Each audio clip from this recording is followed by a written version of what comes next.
Wonderful. I don't have to ring the bell. You guys are so lovely. It's so good to be here. I've missed you guys. I was out camping, then got COVID, and but much better today. And good morning. Good morning. Welcome to the Piedmont Unitarian Universalist Church. Piedmont UU sits on the traditional land of the Catawba, Kiwayi, and Sugaree peoples. My name is Cosette Blackmer, and I will be the worship assistant this morning for Reverend Dr. Amy Rio. We are a flourishing, vibrant, radically welcoming congregation which promotes diversity, inclusion, and social justice. We provide a safe haven for creative intellectual growth, spiritual development, and a deep sense of community for all who join us. We hope our liberal religious values will challenge you to join us as a community that lives boldly and acts justly. To all our visitors and members, we are very glad you are here in person or online, and we hope to see you again. Your presence is truly a gift to us. We have a few announcements for this Sunday. Water communion or in-gathering is 1 week from today. We invite you to bring a small container of water to add to our common water for our annual ritual to begin a new church year. The water can be from a special place or just from your home. We are currently taking signups for Chalice circles, small groups which meet monthly to explore our monthly worship themes more fully and deeply. It's a great way to get to know people in our church better and to take a deeper dive into your personal spiritual journey. You may sign up with the link in the weekly email or reach out to Medea for more information. At this time, I'd like to introduce Sandy up to share with us. Thank you.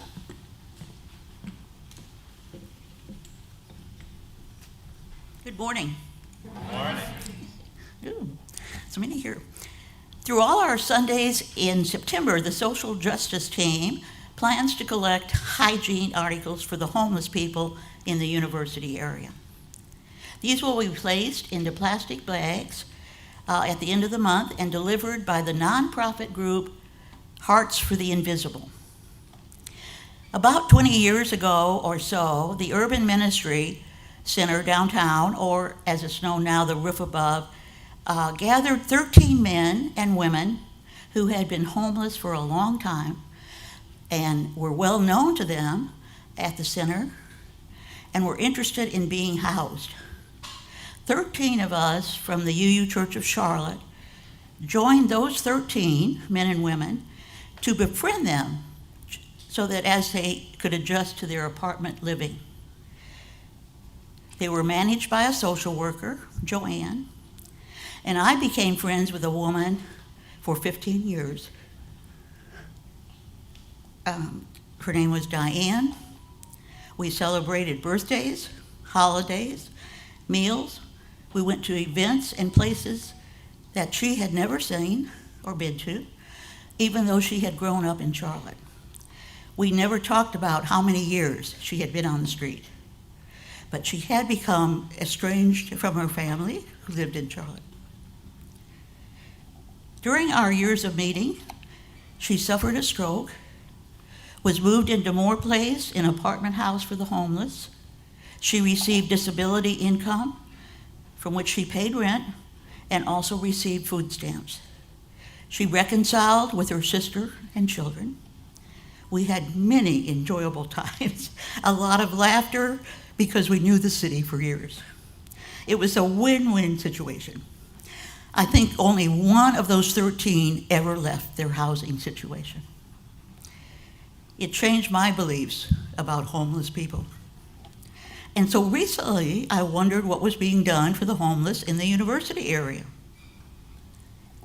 And that led me to Hearts for the Invisible.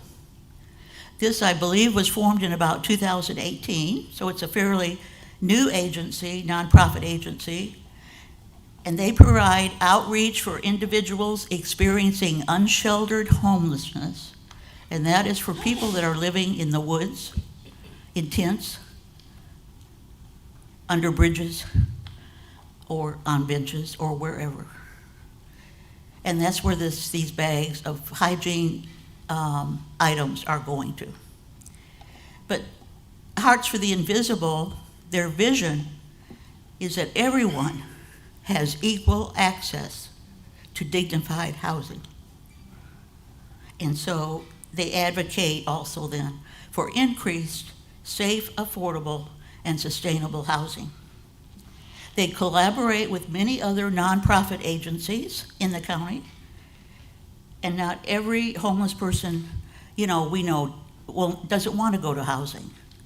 But the county at this point has probably put hundreds, I don't know, I want to say thousands, but hundreds have gone into housing. And they rehabilitate, old motels or buildings and turn them into housing for the homeless.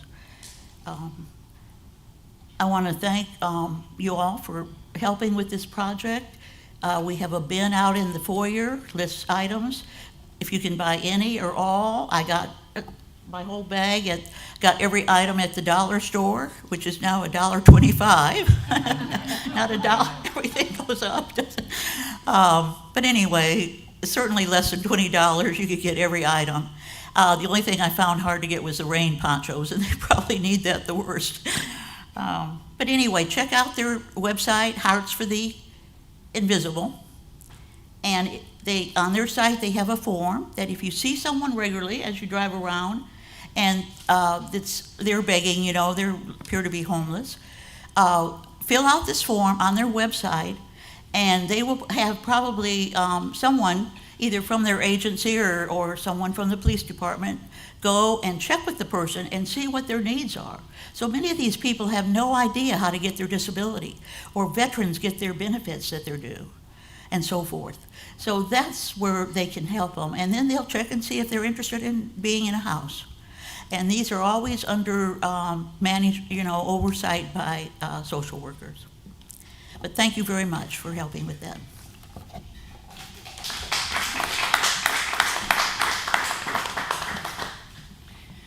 Thank you, Sandy. Thank you for sharing today. For other important information about our vibrant community, please see your order of service, or if you're on our email list, please check our monthly newsletter and weekly announcements. Whatever brought you to this place at this hour, we welcome you. May you find something that you need, and may you leave richer in spirit than when you arrived.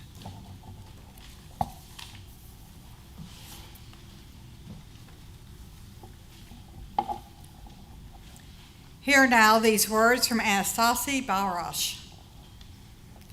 As we light this flame of hope, may our congregation become a kaleidoscope of souls and people, an abstract flame pattern in bright gold colors and a black background. In the presence of this flame, in me, in you, in us, is an invitation to sit at the table. May we tend our soul fire through these challenging and trying times to open the hearts and minds of all who enter our doors. Please join me now in singing the words to lighting our chalice, the symbol of our faith.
I invite you now to please rise and body your spirit for our call to worship.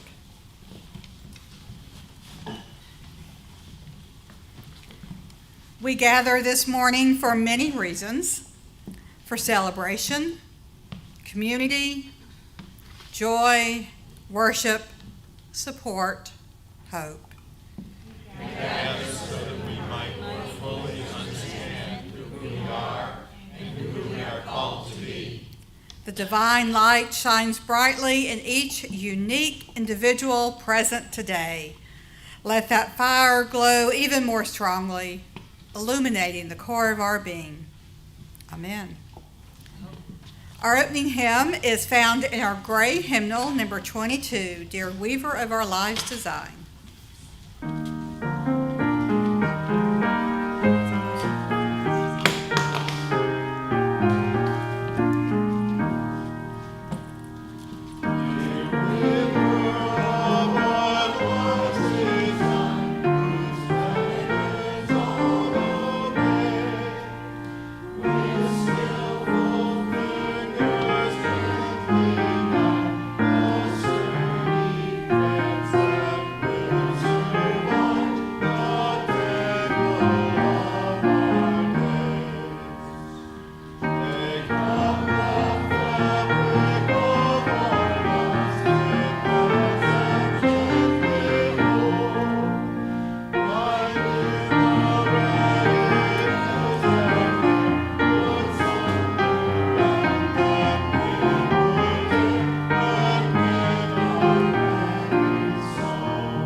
Please be seated, and we invite any little ones to come forward for the time for all ages.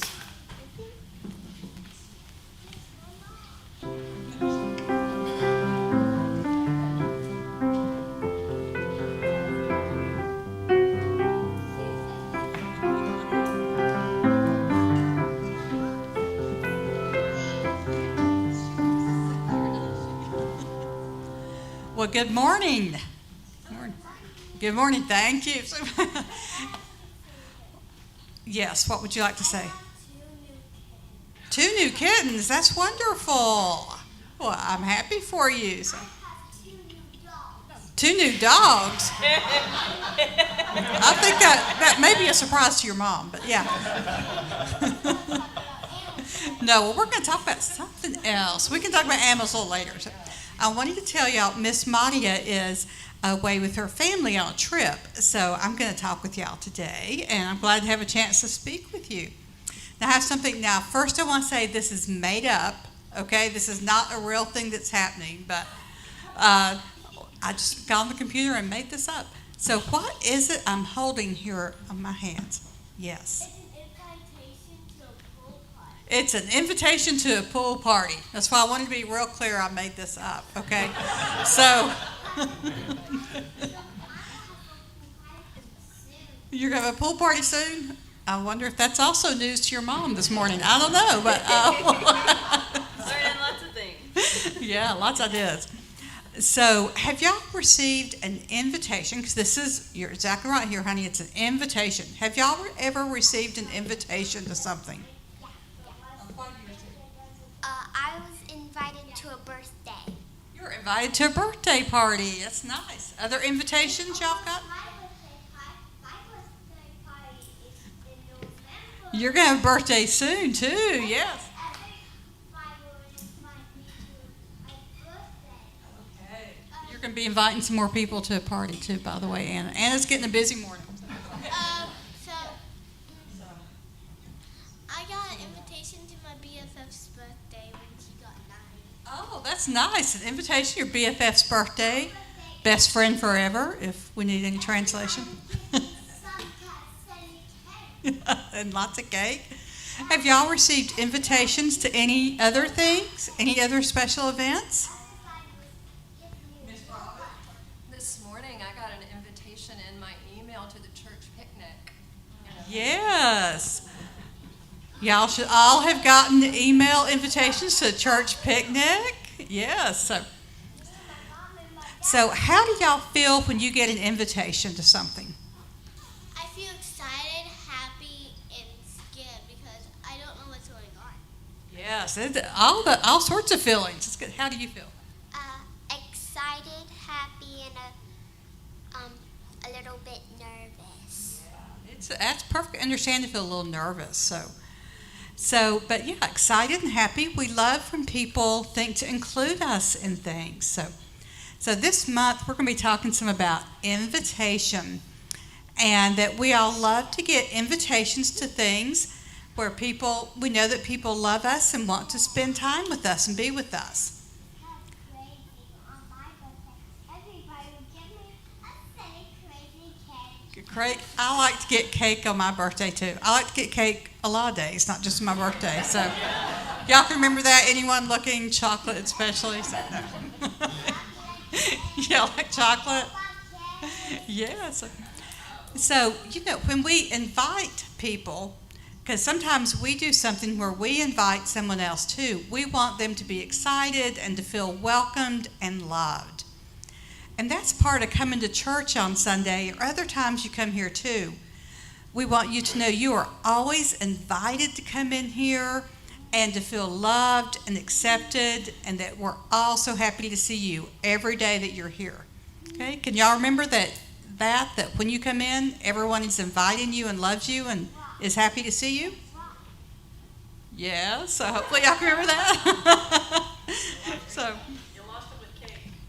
Yeah, and sometimes we have cake, or we have some other special snacks sometimes.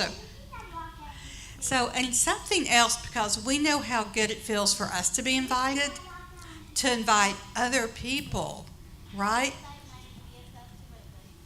Yeah. And if we invite other people, we want them to feel welcomed and loved too. So every day, whether or not we're having a special event, we can let other people know that we love them and that we appreciate them for exactly who they are. Well, thank y'all so much for coming up and talking with me, and I think Miss Robin has some plans for y'all now.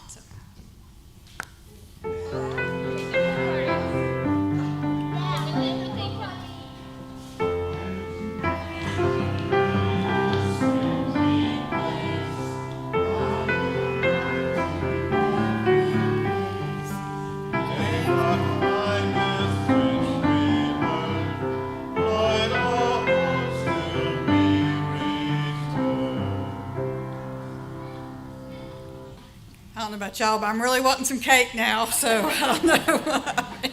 Might have to do a little baking later, so I don't know. Anyway, we are now have come to our time for ritual and sacred sharing. We share joys and sorrows, concerns, and milestones.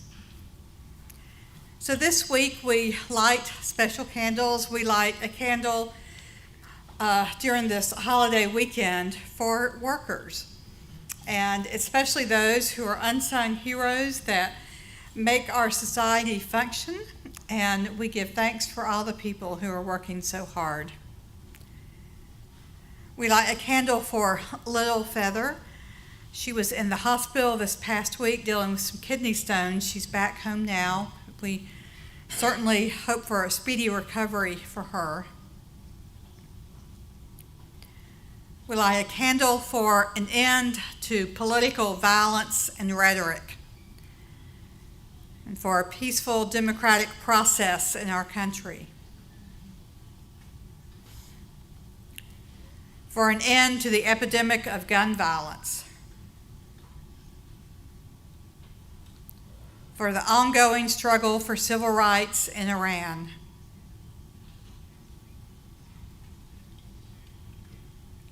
For the awareness of the issue of systemic racism, and from this awareness to combat that so that we might have a better society.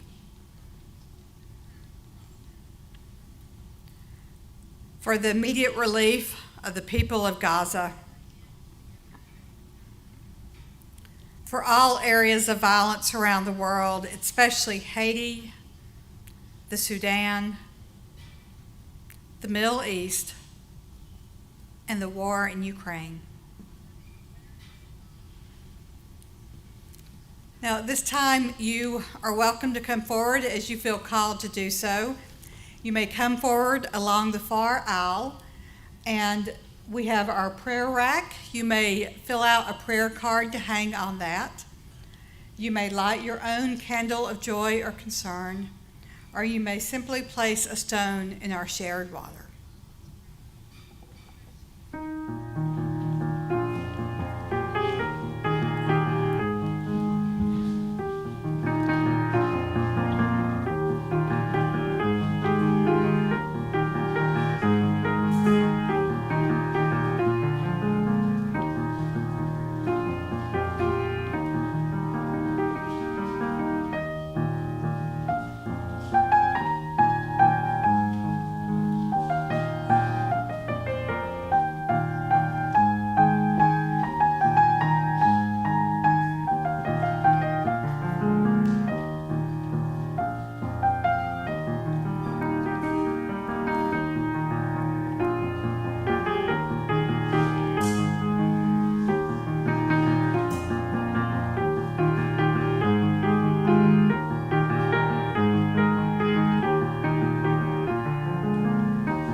We now light a few more candles for the things we hold in our hearts which remain unspoken, and also for those who are joining us virtually to honor what is in their hearts as well.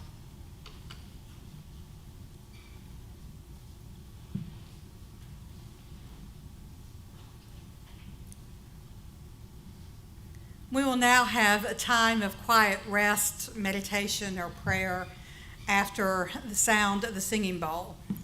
And during this time, I invite you to settle into your seat, to deepen your breath, and to think about what it is you want to invite into your life, into your heart this morning. And then as you breathe in that which you are inviting into your heart, and let it settle more deeply with who you are today.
Our wisdom reading this morning is a tale of the journeying stream, a Sufi parable.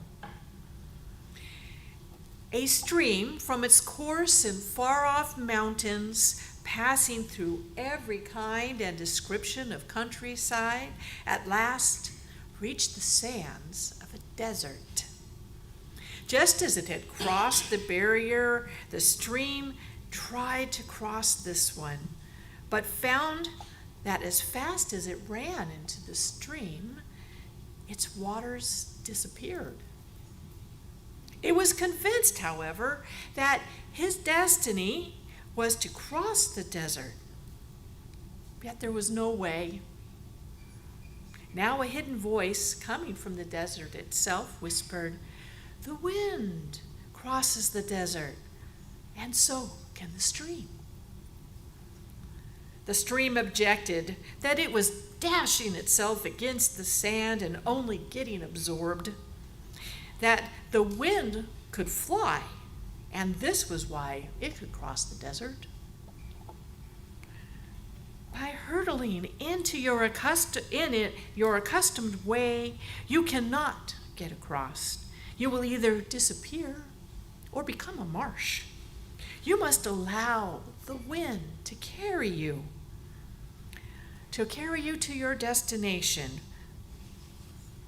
But how could that happen? By allowing yourself to be absorbed in the wind. This idea was not acceptable to the stream. After all, it had never been absorbed before. It did not want to lose its identity, and once having lost it, how was it one to know that it could ever be regained? The wind, said the sand, performs this function. It takes up water, carries it over the desert, and then lets it fall again. Falling as rain, the water again becomes a river. It is so. And if you do not believe it, you cannot become more than a quagmire. And even that could take many, many years. And it certainly is not the same as a stream. But can I not remain the same stream that I am today? You cannot. In either case, remain so, the whisper said. Your essential part is carried away and forms a stream again. You are called what you are even today because you do not know which part of you is the essential one. When it heard this, certain echoes began to arise in the thoughts of the stream. Dimly, it remembered a state in which it had been held in the arms of the wind. It also remembered that this was the real thing, if not necessarily the obvious thing to do.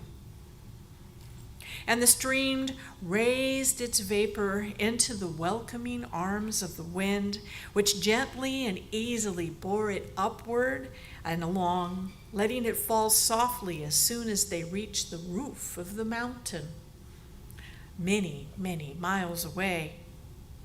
And because it had its doubts, the stream was able to remember and record more strongly in its mind the details of this experience. It reflected, yes, now I have learned my true identity.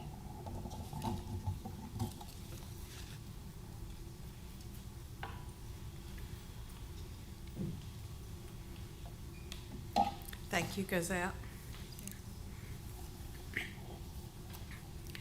So our theme this month is invitation. Now, when we hear that word, invitation is an inviting word, I think, oftentimes for us. We like to be included, invited, even if we don't accept every invitation we receive. Now, we're invited to a number of different things all the time, aren't we?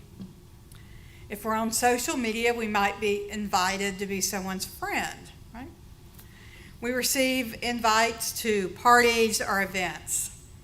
We're invited to spend time with friends or loved ones. We are invited to come to meetings church, community events. Now, the workplace, sometimes we're invited with Google Calendar invites or team invites. And those certainly may not be ones you want to accept, but, we get paid to do that. Now, and many of us, about this time of year and during this year, we're getting texts and emails inviting us to make donations for political causes or candidates, right? So my inbox is constantly filled up. But perhaps one invitation that we don't think too much about is the invitation to identity. The invitation to identity. Every single day of our lives, we are invited to understand more about who we are called to be, who we want to be.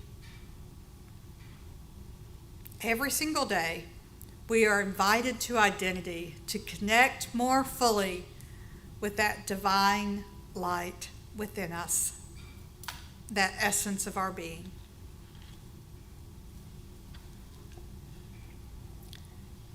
Now, we know some people choose to ignore this invitation to identity throughout their lives. They refuse to connect with that inner divine light. They refuse connection with who they really are on the interior.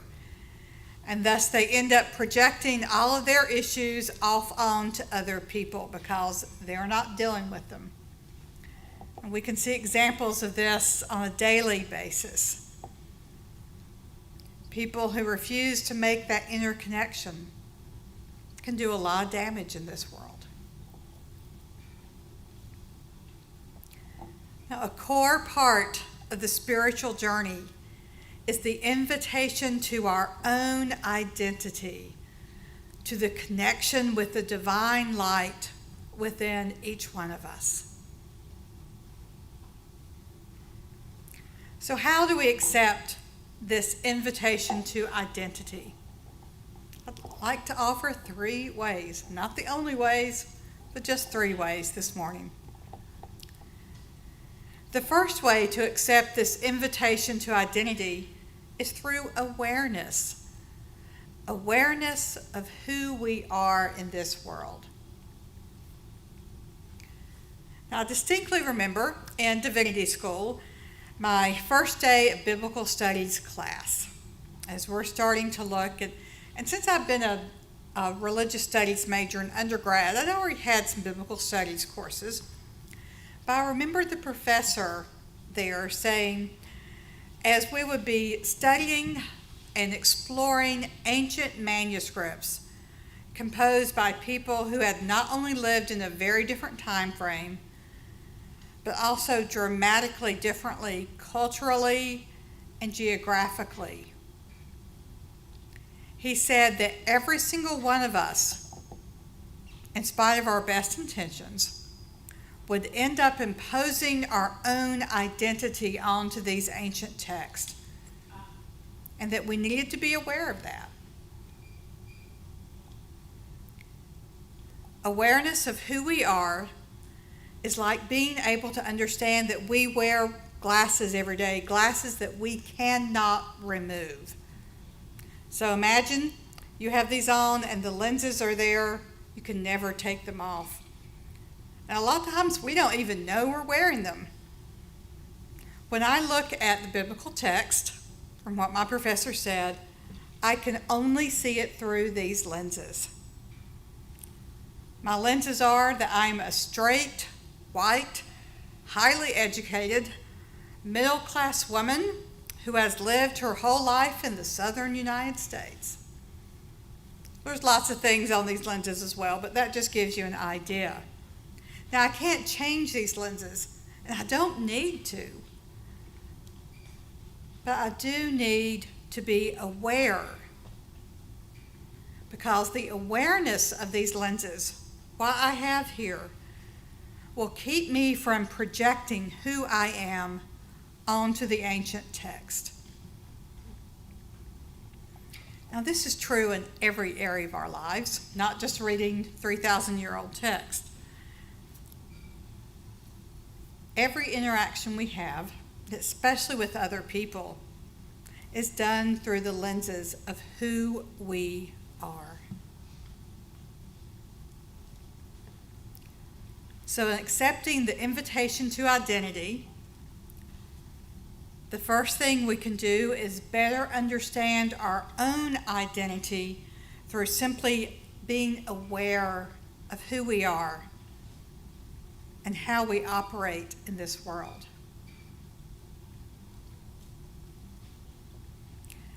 So we accept the invitation to identity first through self-awareness, and secondly, by actively participating in deep reflection.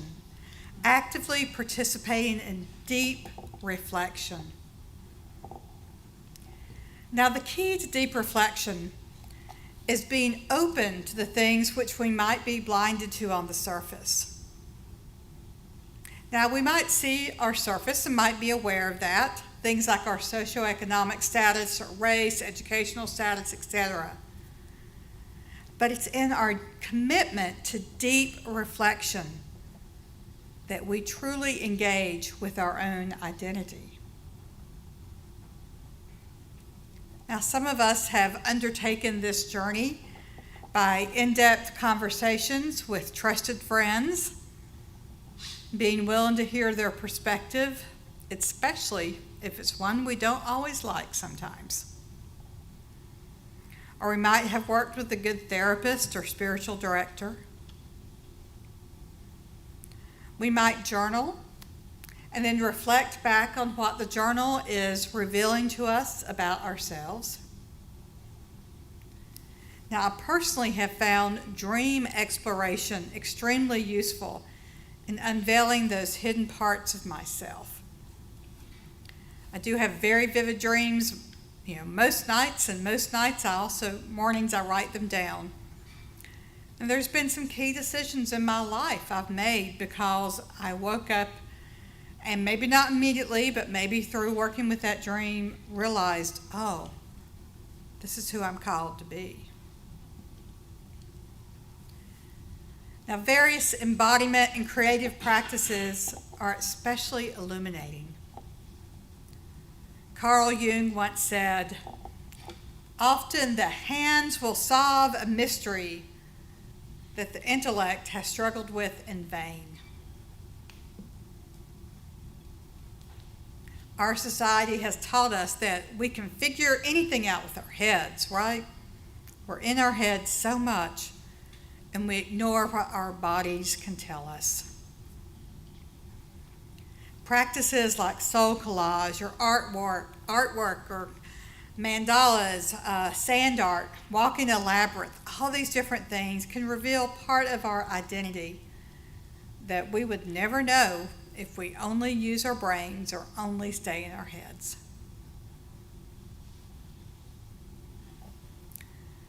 So we accept the invitation to identity, first through self-awareness, secondly through deep reflection, and lastly through commitment to community.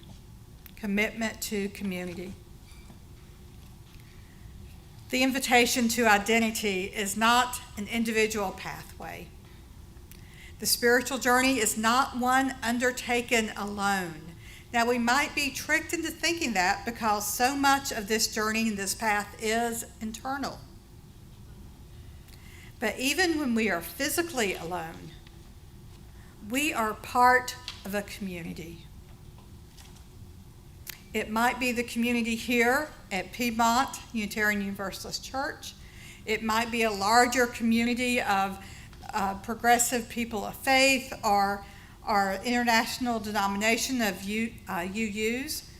It might be a beloved spiritual community of people we know who are connected in a diverse number of ways with faith communities. Whatever our beloved community is, Our beloved community can see so much in us that we can rarely see on our own. They can see the divine light shining within us in ways that we can't imagine ourselves due to our own blinders. I spent a good chunk of my career in collegiate ministry, and one of my greatest joys was being able to reflect back to a student something that they oftentimes just did not see on their own. It might be reflecting to a student that they really had gifts for ministry that they had not thought about or were aware of. It might be a student, a first-generation student who had academic prowess. I remember sitting with this one young student, daughter of immigrants, first generation, and the first day she was in my class and interacting with her, I thought, oh, she is so much smarter than I am. And so she'd never thought about postgraduate work. And to encourage that, and there were other people at the college who were doing that as well, but to see her being a phenomenal professor at a well-known university today and working is just to know that so many times we ourselves just can't see what is obvious to people in beloved community. Think about my own journey as a religious studies major in college and thinking, well, I think I want to be a college professor. That sounds like something that I think I would want to do. And of course, my grandfather was a minister, and I knew that it was not always cake and roses or whatever, and I didn't think that I was called to that or really saw that within me. I had two professors, religion professors, who were middle-aged white men, and they both said, Amy, you need to think about the ministry. I was like, oh, no, I don't want to do that. And I had never even met a female minister. They made certain I met some women who were ministers and some who drove a good amount away. They saw something in me that I either was not willing or did not want to see myself. And I'm sure many of us can think of those kind of times that have happened in our life where someone else saw something in us, something important that we didn't see ourselves.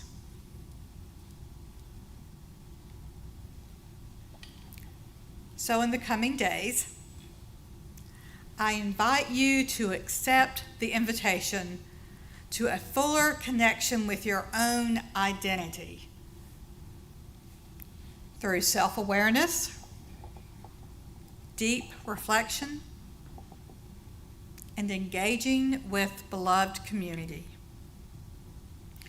Accepting this invitation connects us more fully to that inner divine light that we carry, as our chalice symbolizes for us today, the light that is always before us.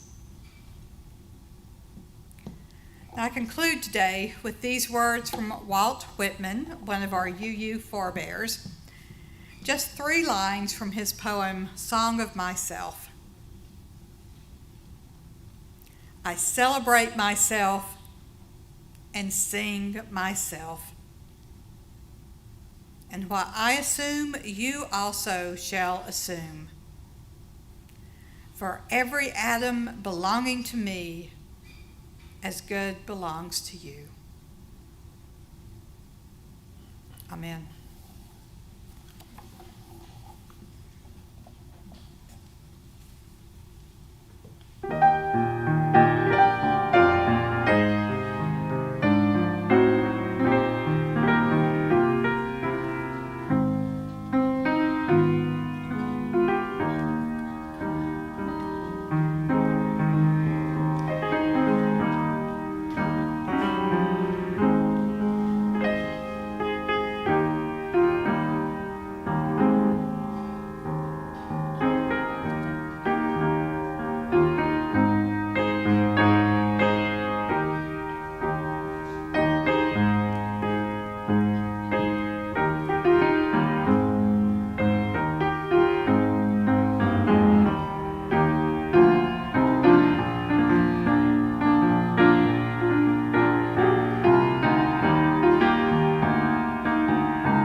Thank you, Anne. Lovely as always. Now let there be an offering to sustain and strengthen this place which is sacred to so many of us, a community of memory and of hope, for we are now the keepers of the dream. This month we are sharing our offering plate with Rowan Helping Ministries. Rowan Helping Ministries' mission is to serve through cooperative community action our neighbors in Rowan County who are in crisis, by providing essential life needs and educating and empowering them to break the cycle of crisis. We ask that you place your gifts in the baskets as they make their way around the room, and you are always welcome to give online at puuc.org or by texting PUUC at the number 73256. Today's offering will now gratefully be received.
We give thanks for the gifts contained within these baskets, and we also give thanks for all the many gifts that you offer this beloved community.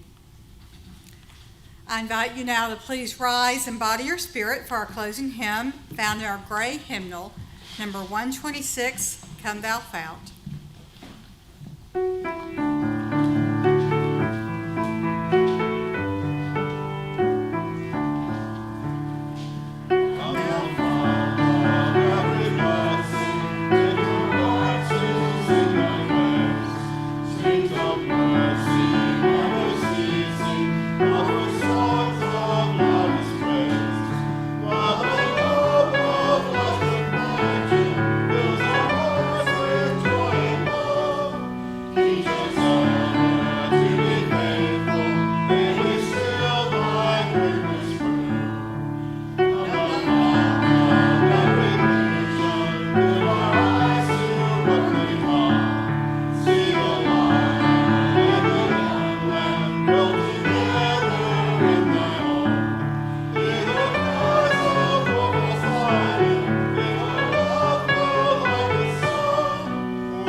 Before we extinguish our chalice, I offer thanks for all the many volunteers who help make our worship service possible.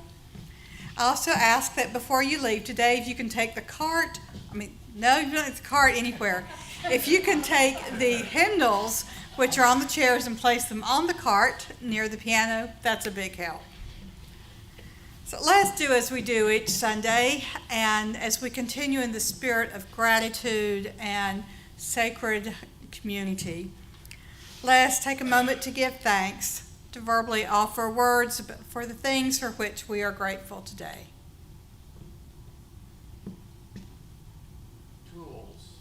Tools.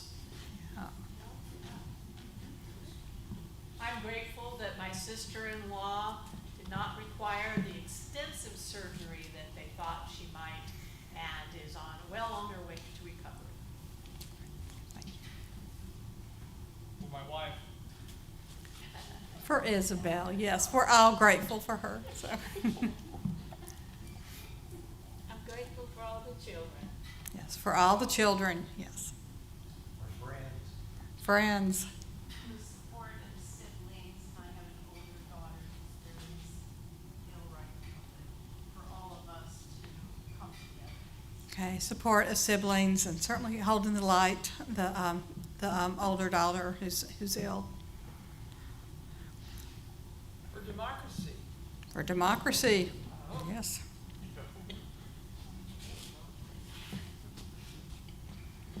And I do give thanks for all the people as we look at Labor Day who value all the many workers, especially the unsung ones who help make things function here and help us in so many ways we don't even think about.